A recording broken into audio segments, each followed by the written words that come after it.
Onto him is a journeying. Tuesday, February 8, 2011 posting. My favorite patient and friend, AFW, died yesterday while at home, presumably from a massive heart attack. Must be his second heart attack. He was 43.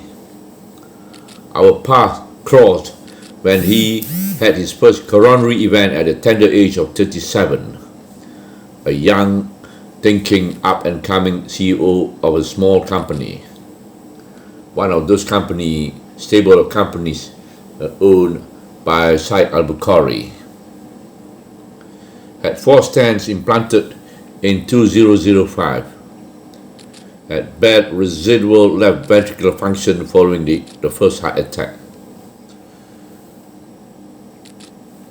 When I'm faced with young chaps like him with reduced left ventricular function, apart from the usual standard care for the body, I always felt duty-bound the necessity to address the question of the soul. Unwanted, unheralded, unexpected death does occur, despite the best of care and surveillance in this group of people. And these arise from arrhythmias and sudden non-critical plaque disruption, making a non-significant minor plaque and indentation in the coronary artery suddenly becoming critical narrowing or complete blockade, leading to a life-threatening reinfarction and usually pump failure. From the mechanical perspective, all this means increased mortality arising from this group of patients, higher than the rest, because with a prior left ventricular dysfunction, their hearts have less reserve, so to speak, to be able to sustain any further loss of muscles arising from a second or a third heart attack. In layman's terms, you are already on reserve tank. If he is Muslim and Cantonese, it's really easy, this education of the soul aspect. I just blurt out the usual advice usually given to big bikers. Jangan corner baring in your lifestyle. Would automatically be followed by a 180 degrees turn towards piety, surau-going, contemplative, zikir-laden change in life.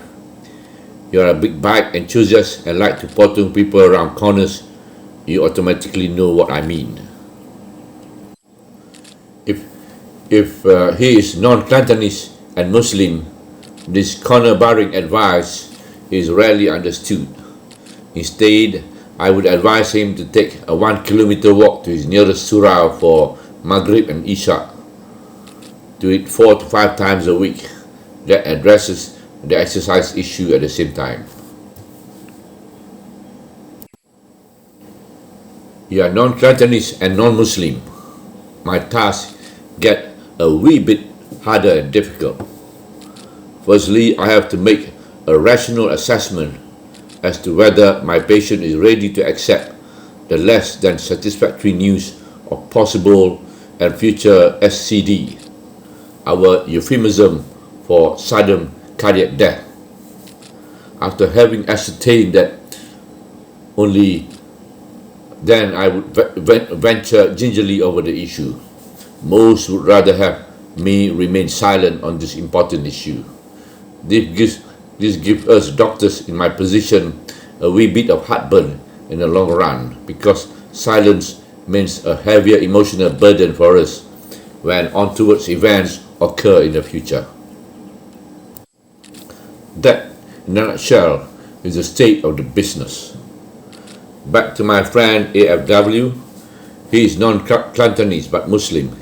He probably must have been close to big bikers, though, because he understood the no corner barring adversary. His lifestyle, according to his elder brother, whom I talked to yesterday, is also my patient, changed 100% after his first coronary, Umrah yearly for the last 6 years, Ramadan in Mecca and Medina, prayers and zikr, and a life of contemplation. Alhamdulillah. His untimely passage has left a gaping wound in my cup today, but it's quite reassuring to know that he has gone to meet his Maker on a good inning. Alhamdulillah, MashaAllah. Inna lillahi wa inna ilaihi raji'un. Onto him is the journey.